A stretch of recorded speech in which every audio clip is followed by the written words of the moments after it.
football? We're talking Eagles football. You're listening to 4th and JAWN. Wait, what the is a JAWN anyway?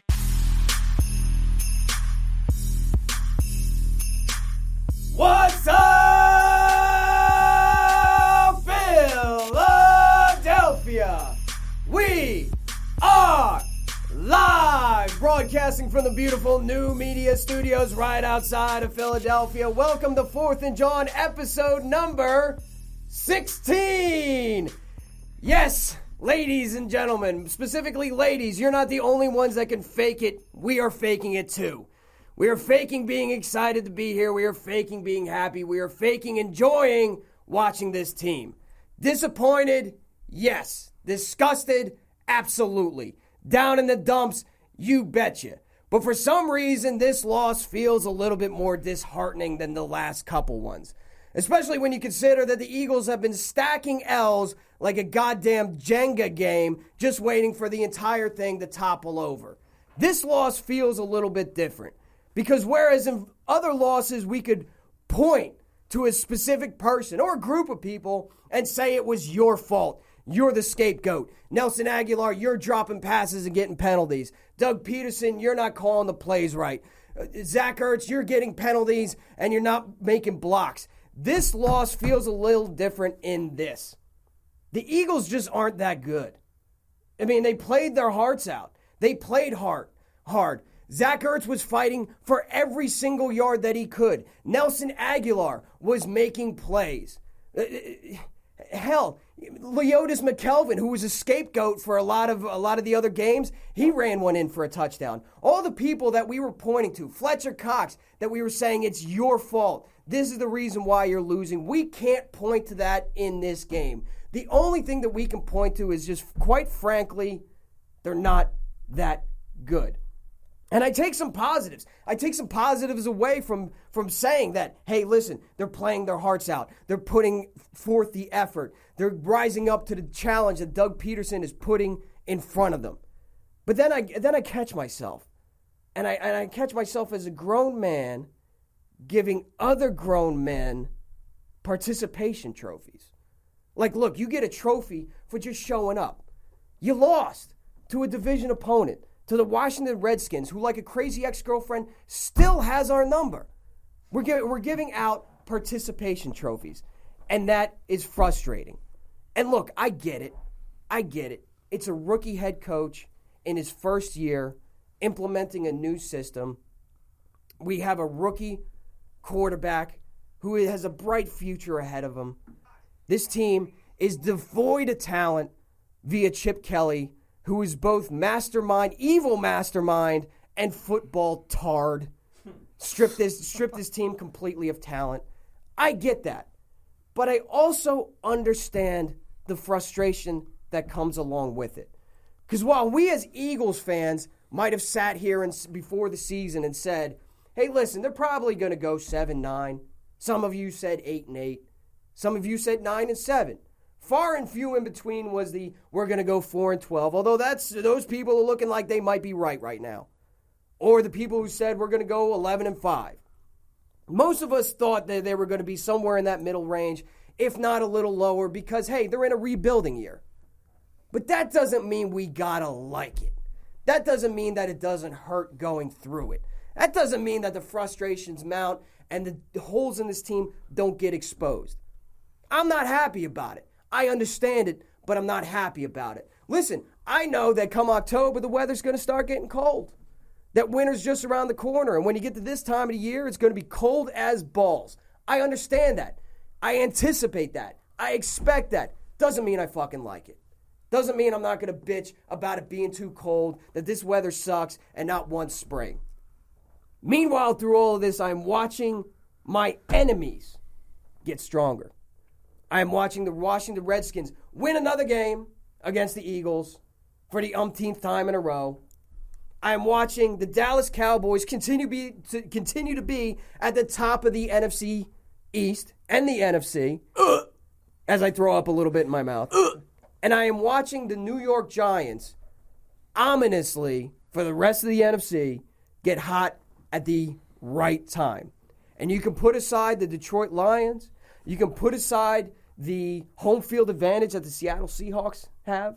You can put aside the playmakers that the Dallas Cowboys have. There's no more dangerous team than the New York Giants when they decide that they're going to get hot at the right time.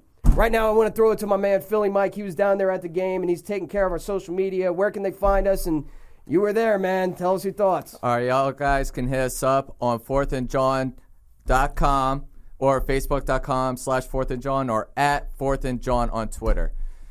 We didn't look like the 53 basic bitches, man. We did not look like that on Sunday. We showed a little bit apart from what we've seen the past couple weeks, right? Am I wrong about that? Oh, yeah. I mean, Nelson Aguilar stepped up, like you said. Fletcher Cox got 2 sacks. We've been getting him heat.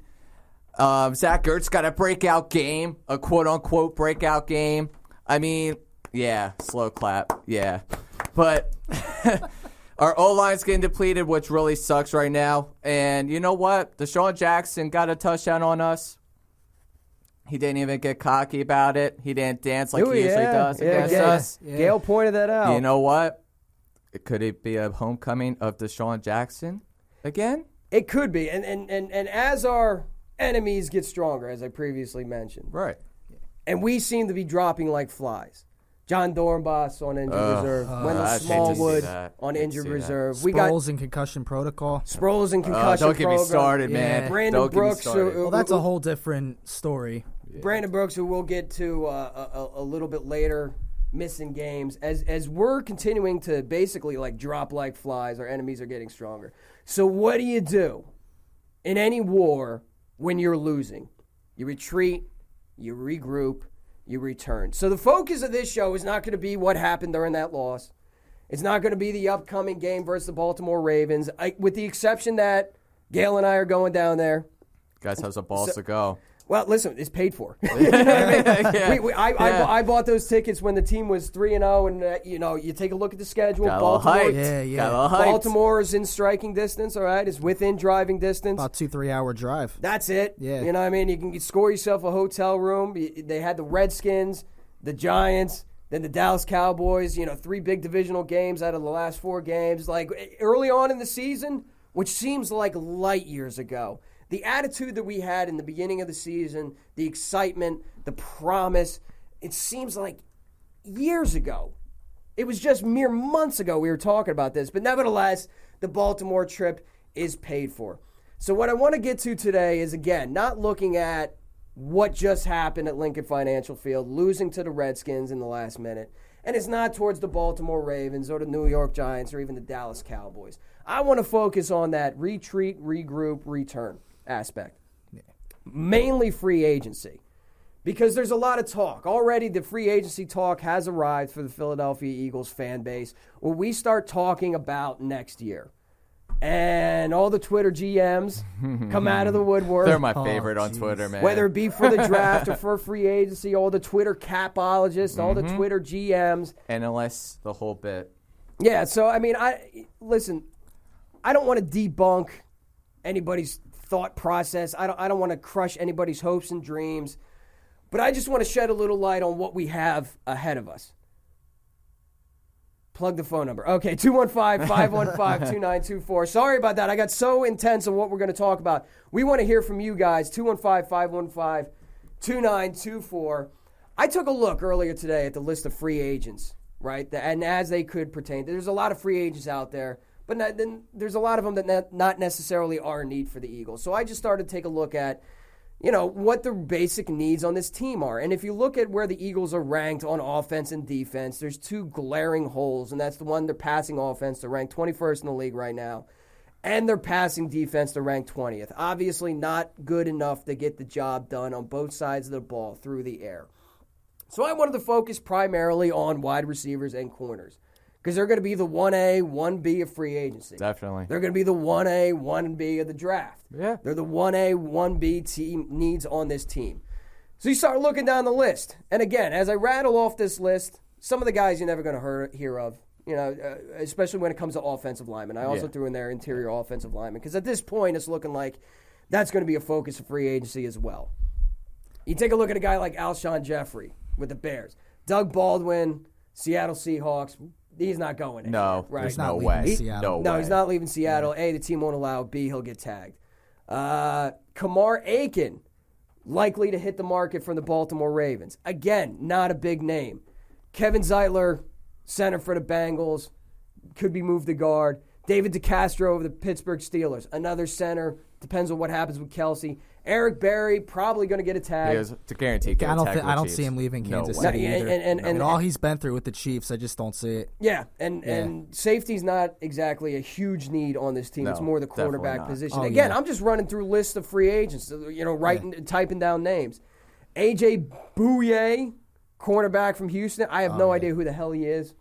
I never heard Jason of him. Pierre-Paul, edge rusher, New York Giants. He's going to get tagged. He's not going anywhere.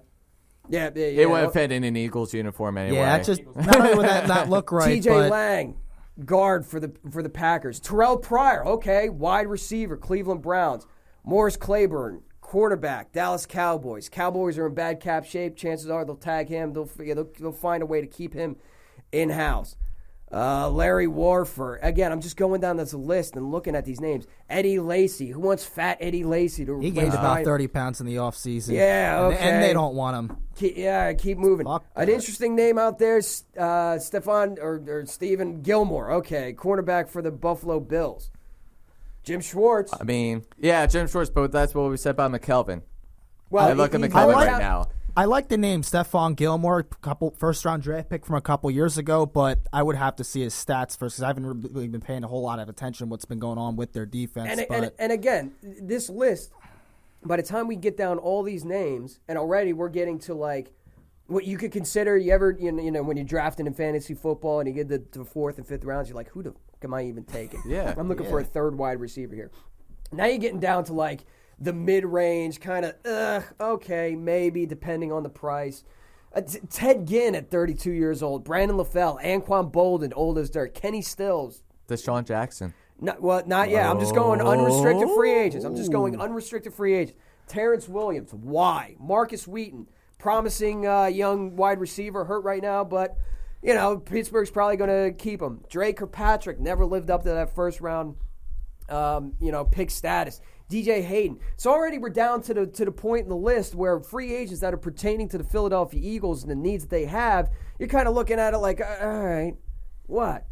And I know all the Eagles fans are looking to free agency like, we need a stud. We need a stud.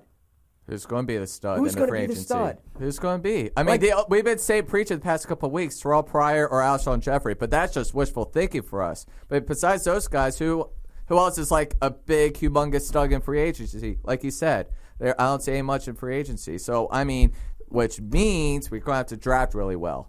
Yeah, which means you're going to have to draft really well. And the Eagles' last draft had a terrific draft where they moved up and got their quarterback of the future. Right, and now we have Joe Douglas in the office that is really good, has a long history of picking good players. So hopefully this is a bright end down the road for the Eagles. I'm hoping so, draft-wise. Drafting guys, that's how you do things in the NFL. That's how a lot of these teams that have been able to build dynasties, been able to do big things and get to Super Bowl aspirations, they've all built their team through the draft, all of them. But you're making my point for me. Yeah. In other words, if you're looking for that stud or studs, it's got to be through the draft. Oh, yeah. You don't build a team through free agency. We learned our lesson with the dream team. We learned that lesson that you don't cover up mistakes in the draft by going out and spending a boatload of money and putting yourself in a little bit of a salary cap hell with high-priced free agents. And then we tried doing it again a couple years ago, or last year rather, when we bring in DeMarco Murray and all these other high-priced free agents, Byron Maxwell, and try to recreate something. It just doesn't work that way. It is, if you go out and get address one need in free agency, maybe that can work, but the main reason how you build a team is through the draft. Exactly. Yeah. So you take a look at these lists of free agency. I just rattled them off. I mean, there they are. That's your free agent class of 2017. What do you see there that's going to make this team a playoff? We're already 2 steps behind the other teams in the NFC East. Yeah, which is really what do you concerning. see right in that list that's gonna make or break this team? Alshon Jeffrey and Terrell Pryor. That's the only guys I could think of. But besides that, there's nothing. There's really nothing I can see. So bunch of guys that haven't lived up to draft type, and they're now on the market for guys after being taken. Mid-level free agents. So you're going to have to draft well. B, you're going to have to sign some mid-level, not breaking the bank free agents because you got a lot of holes to fill in this team.